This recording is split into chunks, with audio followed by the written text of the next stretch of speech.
Hi, I'm Hopkinton Tech Librarian Danielle, and I'm joined by our teen librarian Anne for YA Lit Bits, a short show where we'll feature old and new teen books that are perfect for binging. Each of our sessions will discuss one topic in YA Lit and should be about 20 to 30 minutes long. In this session, we will be discussing diversity in the genre of teen literature and meeting some YA authors who represent diverse points of view. We'll also look briefly at two recent movements that have had an impact on multiculturalism in teen literature. Here is where I'd like to note that, as many of you may have noticed, Anne and I are very white. We absolutely come at these books from a position of racial privilege, and our readings of them will almost certainly differ from readings by people of color or other folks who have experienced racially based discrimination, harassment, or violence. Please keep in mind that our opinions about these books are not definitive, and that we're all going to take something a little different away from them. We also highly encourage you to read reviews or discussions of these books by people who are writers of color. A great resource for all of your anti-discrimination needs is destroysf.com, which has a great community of authors. One of their most recent projects is People of Color Destroy Science Fiction, which, in their words, exists to relieve a brokenness in the genre that's been enabled time and time again by favoring certain voices and portrayals of particular characters. Destroy SF also gathers writers who are LGBTQ, women writers, and writers with disabilities. Many of their stories and articles are available on their website, so I definitely suggest checking that out if you're interested in science fiction and writers who are diverse. We will link to that in the post. Excellent. Thank you. That's very, very important to point out. We are white, so we're coming from it from a certain angle. And just to add to that, many authors, really any author these days who is worth their salt, so to speak, and is doing their due diligence when writing and incorporating multicultural characters, needs to understand, and does, that readers are much more savvy. Writers need to do their research, plenty of research, and they also incorporate authenticity readers who will read their manuscripts and confirm whether their work remains true to the cultural voice that they are portraying. So things have changed. We are getting towards a more authentic voice, especially I think in teen literature. During our last session, we talked about the history of young adult literature, and it is important to note that there have been authors of color before the year 2000 who have written books for teen audiences, like Mildred Taylor, Walter Dean Myers, and Virginia Hamilton. But even as recently as 2013, underrepresented populations were still rare in teen and children's literature. In 2013, for example, 30% of the United States population was made up of people of color, while only 10% of teen and children's books published featured multicultural content. And sort of because of this disconnect, there have been two movements in recent years that have grown from this. And they really have originated with teen and children's authors.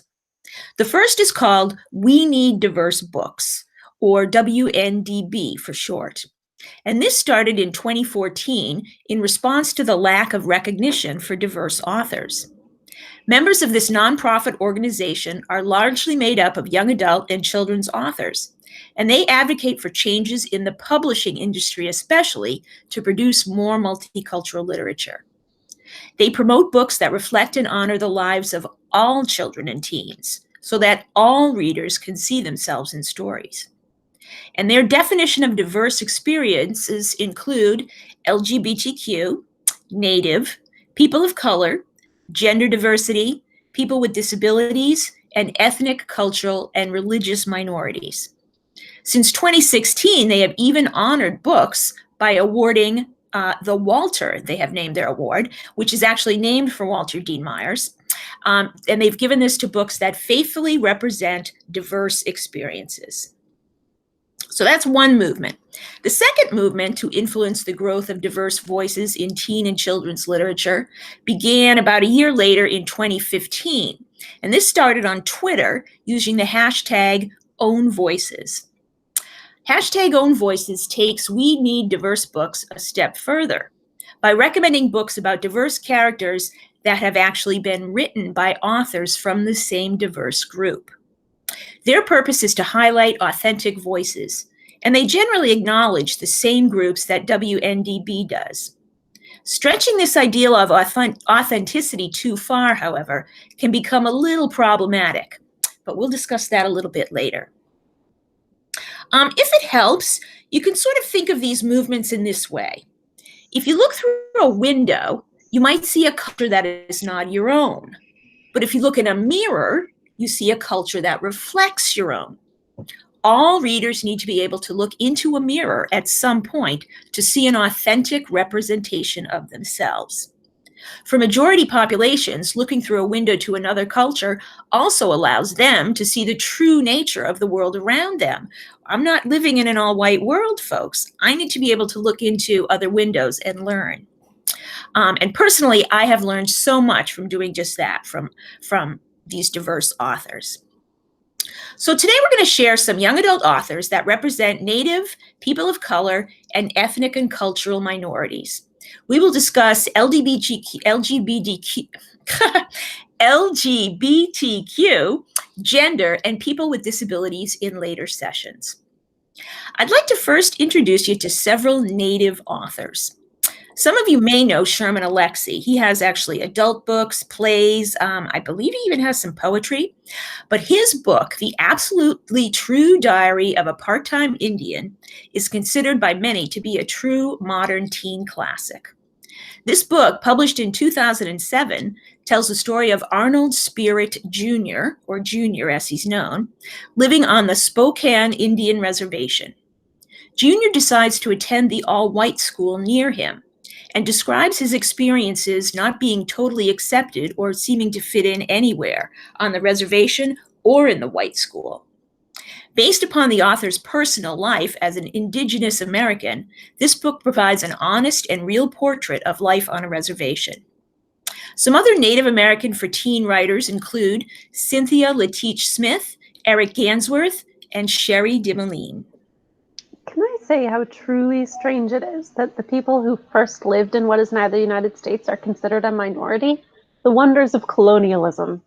Indeed, if you listen to the way we talk about about cultures and people, we often use phrases, like I almost just did, like other cultures, as code for not white European, as if white European culture is the norm and all other cultures that are not are other or something else or variations on some European theme. This is strange in general, but even more strange considering that as white Americans, and particularly as white Americans living in Massachusetts, where this is extremely well documented, we're invaders living on someone else's land. That is so true. And in fact, this reminds me of one interview I read recently, and I can't remember. I wish I could remember the specific author. I'm not sure who it was, if it was David Yoon. But the author questioned why we, as white Americans, always have to label what we consider to be cultural minorities as African American or Filipino American or Asian American, where American is always second. Why do we insist on putting that way? Are they not just as American as we are? Should I, for example, instead be American German? Or should someone else be American Asian, to honor their American heritage as well as their Asian heritage? These are all valid questions related to our discussion today. You know, Anne, that's a really interesting point. And I'd also like to point out that as white Americans, frequently we are actually more recently immigrated than people that we refer to as African American, as many African Americans were imported to the Americas as slaves in the very early years of our country. I know that, taking myself as an example, my great-grandparents and great-great-great-grandparents came here, whereas a friend that I grew up with in the area that I grew up in, her great-great-grandparents and great-great-great-grandparents had been living in the United States and had been living here as slaves. So they were the people who built this country, whereas my ancestors were people who just moved here after her family had built it. Yeah, absolutely. Same with my ancestors. My ancestors basically arrived here, I believe, in the mid-1800s. So, yeah, my family's relatively young as American families go. So, yeah, it is really interesting the way that and unfortunately, we see the problem, but I think it's so ingrained right now in a lot of, even the way we talk today, we're struggling with ways to put this in a culturally sensitive way. Um, so yeah, this is something that just, and you know what? First step, maybe recognition and acknowledgement that this is a problem and we need to do something about it. So hopefully we're on our way. So those were some Native American YA authors. I'm going to shift now into some Latinx authors. One gentleman named Francisco Stork, who actually lives in Massachusetts, has been writing Latinx books for teens for a number of years. But we've recently seen quite a few more writers in this category. One of the best known is probably Elizabeth Acevedo, whose novel The Poet X won the Prince Award a couple of years ago.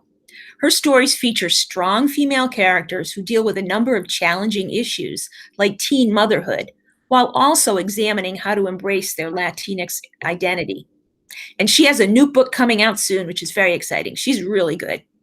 Some other Latinx writers for young adults include Celia Perez, Adam Silvera, he's pretty popular, Danielle Jose Older, Benjamin Sáenz, Meg Medina, and Taylor K. Mejia, to name a few.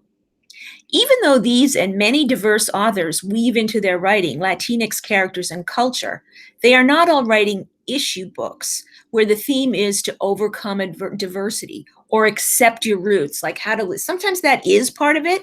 But for example, Danielle Jose Older's books combine diversity with urban fantasy. And Taylor K. Mejia's latest duology is a fantasy dystopian mix. So Latinx is there, but it's not necessarily the reason the book exists. I'm so glad you mentioned this because when I was a teenager, like 80 years ago, there were a reasonable number of books coming out, and these were considered like new and pushing the boundaries, where the problem that the author had to solve through the plot was diversity. Like, these people's cultures are different. How will they ever learn to get along? They're way too different to be friends.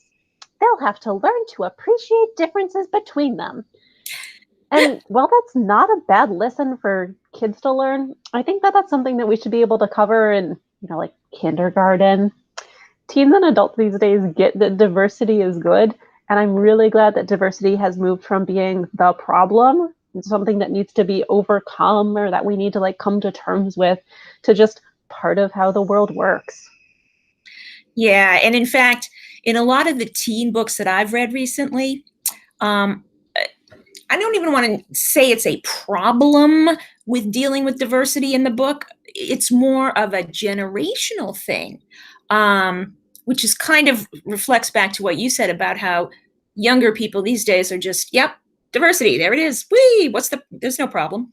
A lot of the books that I've been reading struggle with the relationships between the teens and their parents, who see their cultural background in different ways,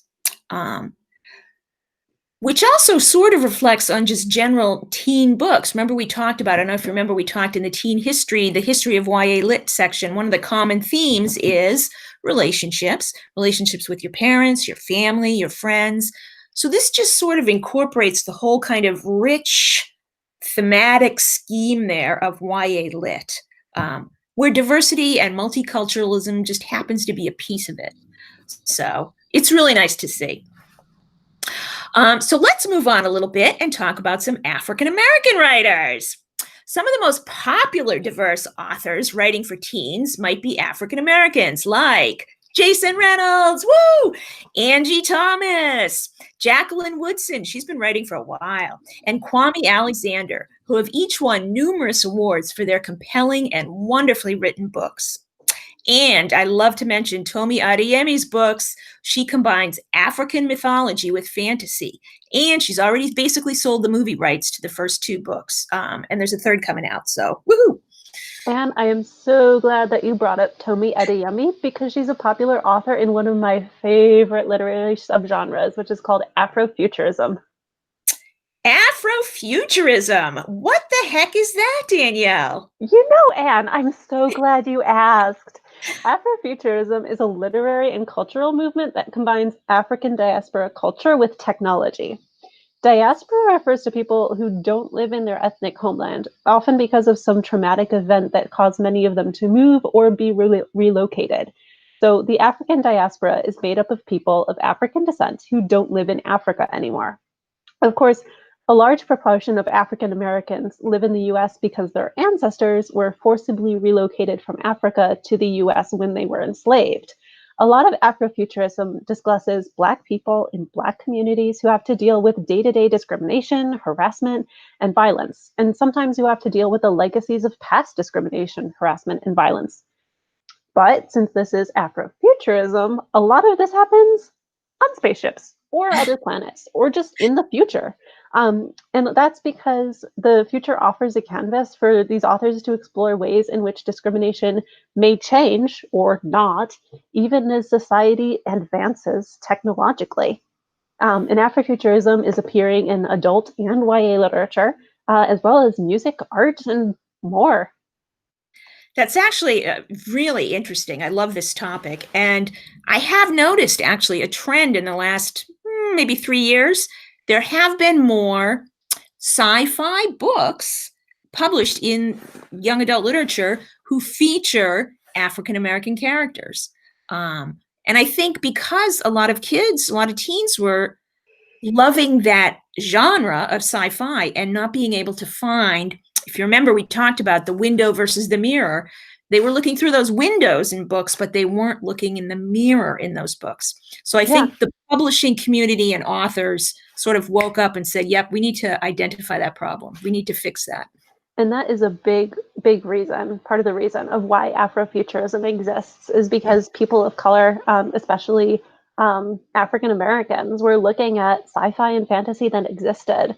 And part of why people write sci-fi is to talk about what the future will be like and like what we will be doing. And when you read those books and the only people that you see are straight white men, it can be really, really disheartening for people of color, for women, for people who are queer to look at that future world, which is supposed to be better than ours, and to see that they're not in it. Absolutely. I certainly hope everybody's in it. I certainly hope women are in it. So let me just mention a few more African American authors who are good writing some great teen lit. E.B. Zoboy wrote a modern retelling of Pride and Prejudice. I think I maybe mentioned that in our fairy tale session also. And that featured Latinx and Black characters. Renee Watson and Brandy Colbert are writing some of the best YA realistic fiction.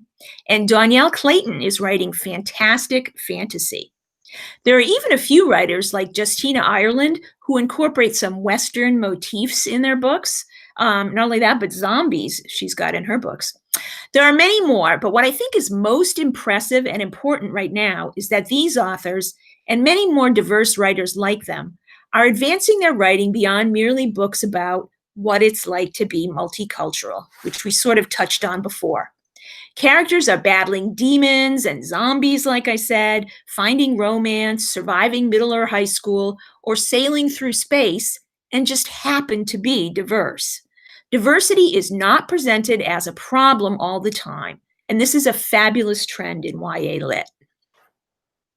One final group I will mention today are South Asian and Asian American writers. Perhaps you've heard of Jenny Han, whose books have been made into widely popular movies on Netflix. Some other authors in this diverse group include Randy Ribe, Melinda Lowe, Marie Lu, Julie Kagawa, Tahara Mafi, Sandhya Menon, Mitali Perkins, Sabaa Tahir, and David Yoon. Again, these writers are featuring diverse characters, but it is not their diversity alone that defines them. These books span all genres from historical fiction to fantasy to dystopian fiction to realistic fiction, and are no longer limited by the expectations of strict publishing ideas of what it means to be diverse. Now, earlier I mentioned a bit of a problem with the hashtag Own Voices movement, so I want to revisit that. And I'll touch on it just briefly here. You could probably do a whole nother session on it. While it is essential to promote authentic storytelling in voice, some writers really began to insist that diverse authors were the only ones who could write about diverse characters who shared their culture and background. Now, does this mean, for example, that John Green really shouldn't have written The Fault in Our Stars because he is neither female nor dying of cancer? Where do we draw the line with respect to authentic voices and writing? This is definitely a fraught topic. Like you said, taken to its extreme, it means that authors can only write characters who are exactly like them, which doesn't make for very interesting stories.